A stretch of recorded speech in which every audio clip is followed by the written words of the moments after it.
పిల్లగాడు, మా బస్తీ పిల్లగాడు, మా పిల్లగాడు గెలిస్తే మాకు ఒక ధైర్యం ఉంటుంది అనేది అభిప్రాయం ఉంది. సో వాళ్ళ నన్ను చేసే నా మీద పెట్టే ఆరోపణలు నేను అక్షంతలుగానే తీసుకుంటా.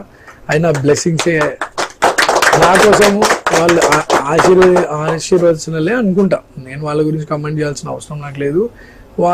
ఇట్లాంటి ఆరోపణలు ఎప్పటి నుండో చేస్తారు నా మీద, అది పెద్ద పట్టించుకోండి. ముఖ్యంగా జూబ్లీస్ బైఫోలు అభ్యర్థుల మధ్య పోటీ గారు, ఒకవైపు సీఎం రేవంత్ రెడ్డి, మరోవైపు బీఆర్ఎస్ వర్కింగ్ ప్రెసిడెంట్ కేటీఆర్ మధ్యలో జరుగుతుంది అనేటువంటిది ఒక బలమైనటువంటి వినిపిస్తుంది. దీని మీద మీరేమంటారు?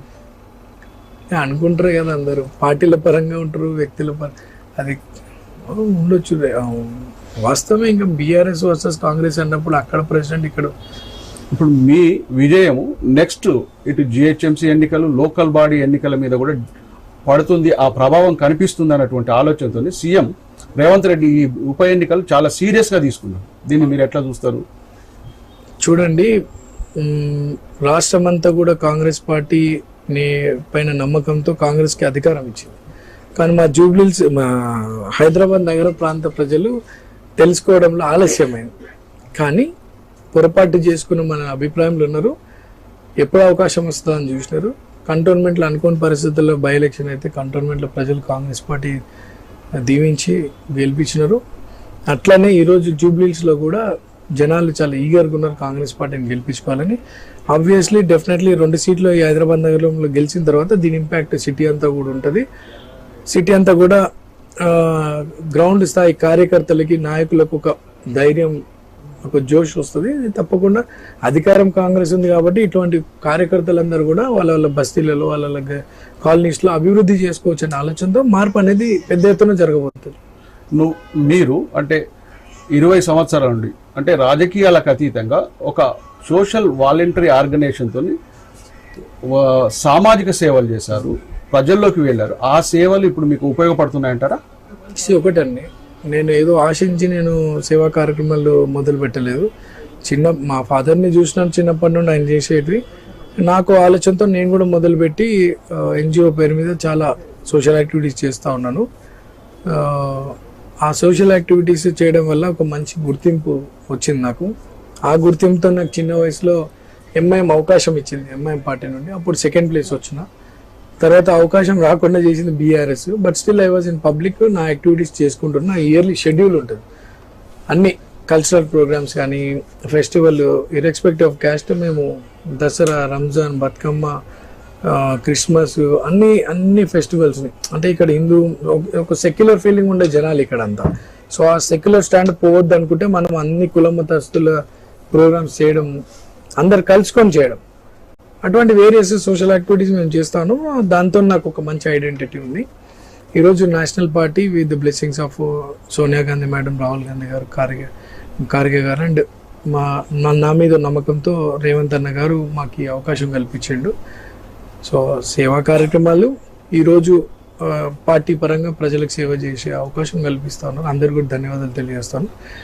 మీ మీడియా ద్వారా మా పబ్లిక్ని ఒకటే రిక్వెస్ట్, 2 సార్లు మీ ముందు వచ్చిన అవకాశం ఉన్నా లేకపోయినా నేను మీ సేవ గురించి నేను పబ్లిక్లోనే ఉంటున్నా. ఈరోజు నేషనల్ పార్టీ గుర్తించింది, మీ బస్తీ పిల్లని గుర్తించింది.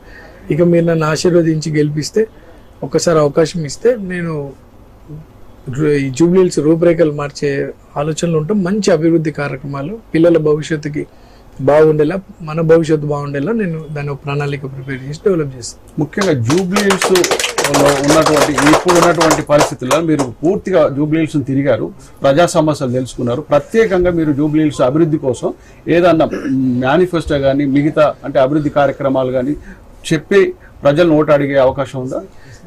చాలా, అంటే గత 3 నెలలుగా అనేక అభివృద్ధి కార్యక్రమాలు చేసినాం. మంత్రులు ఇక్కడ గల్లీలలో, బస్సులలో తిరిగినప్పుడు చాలా సమస్యలు, ఇవన్నీ కూడా లాంగ్ స్టాండింగ్ సమస్యలు. ఒక ప్రధానమైన సమస్య ఏంటంటే బీఆర్ఎస్ పరిపాలన మా జూబ్లీహిల్స్లో ప్రధానమైన సమస్య. సో ఆ సమస్య ఇప్పుడు పోయింది. అయితే నేను చూసినటువంటి పబ్లిక్లో తిరుగుతున్నప్పుడు చూసినటువంటి ఏంటంటే చాలామంది చిరు వ్యాపారులు పిల్లలు 10th మెరిట్ మార్క్స్ అంటే 90-95% మార్క్స్ వచ్చిన వాళ్ళు తర్వాత ఇంటర్ చదువుకోవడానికి ఫైనాన్షియల్ ప్రాబ్లం వల్ల, కాలేజెస్ దూరం ఉండడం వల్ల చదువు ఆపుకుంటున్నారు. అటువంటి పిల్లలకి మనం ఒక degree inter and degree government college తీసుకొస్తే ఈ ప్రాంత ప్రజలకు ఒక విద్యాపరంగా ఒక మంచి సపోర్ట్ చేసిన వాళ్ళం అవుతామని ఒకటి. చాలా రహమత్ నగర్ అండ్ సోమాజిగూడలో హై టెన్షన్ పోల్స్ ఉన్నాయి, 33 kV లైన్స్. వాటి వల్ల పదుల సంఖ్యలో జనాలు చనిపోయిన వాళ్ళు ఉన్నారు పవర్ వల్ల. సో అది ఆల్రెడీ గవర్నమెంట్ దృష్టికి పోయి దానికి 3 crore సిస్టమ్ బడ్జెట్ కూడా శాంక్షన్ అయింది. ఆఫ్టర్ ఎలక్షన్స్ అవి పోతే ఆ ప్రాంత ప్రజలందరూ కూడా కొంచెం బ్రీతింగ్ రిలాక్స్గా ఉంటారు. అండ్ సీసీ రోడ్లు డ్రైనేజ్ సిస్టమ్ అంటే వెరీ ఓల్డ్, 30 ఏళ్ళ కింద ఉన్న డ్రైనేజ్ సిస్టమ్స్ చాలా ఉన్నాయి, మార్చలేరు. అండ్ సీసీ రోడ్స్, ఈ బంచ్ కేబులింగ్ చాలా ఇళ్లలో, ఈ బస్తీలలో ఇళ్ళ దగ్గర కరెంట్ తీగలు బిల్డింగ్లు ఆనుకొని పోతున్నాయి. సో వాటికి బంచ్ కేబుల్స్ అని. అండ్ యూత్ ఎంపవర్మెంట్, ఉమెన్ ఎంపవర్మెంట్కి సంబంధించి, ఉమెన్ సేఫ్టీకి సంబంధించినవి ఇటువంటి అంశాలు. అంటే చాలా బస్తీలలో కమ్యూనిటీ హాల్స్ కూడా లేవు.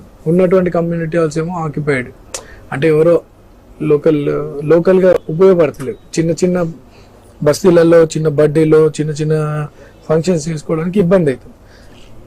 అటువంటివన్నీ కూడా లిస్ట్ అవుట్ చేసినాము. అవి రెనోవేట్ చేయించడము, బస్తీ ప్రజలకు ఉపయోగపడేలా చేయించడం అనేది ఒకటి. చాలా ఉన్నాయి వేరియస్ డెవలప్మెంట్ యాక్టివిటీస్, అన్నీ కూడా ఒక్కొక్కటిగా అన్ని పనులు చేసి పెడుతుంది. ఇక్కడ జూబ్లీహిల్స్లో ప్రధానంగా బీజేపీ ఆరోపిస్తుంది ఏంటంటే ఇక్కడ ఎంఐఎంకు బీజేపీకి మధ్య పోటీ కాంగ్రెస్ కాదు అని చెప్పి ఒక ఆరోపణ చేస్తున్నారు. దీన్ని మీరు ఏ విధంగా చూస్తారు? ఎంఐఎం వర్సెస్ బీజేపీ అట్లేం లేదు, వాళ్ళు మాటలు చెప్పుకుంటూ ఉంటారు. కానీ ఇక్కడ secular party versus BJP, secular party versus BRS and BJP రెండు ఒకటే. ఈరోజు వాళ్ళిద్దరు కలిసి కాంగ్రెస్ను ఓడగొట్టే ఆలోచనలు ఉన్నారు. కానీ మా ప్రాంత ప్రజలందరూ కూడా ఇక్కడ హిందూ, ముస్లిం, క్రిస్టియన్ అన్ని కుల మతస్థులు వాళ్ళు కలిసిమెలిసి ఉంటారు. సెక్యులర్ పార్టీ, సెక్యులర్ నాయకుని ఎన్నుకోవాలన్న ఆలోచనలో ప్రజలు ఉన్నారు. వాళ్ళు ఏదో చెప్తుంటారు, అవన్నీ పెద్ద పార్టీ. బీజేపీ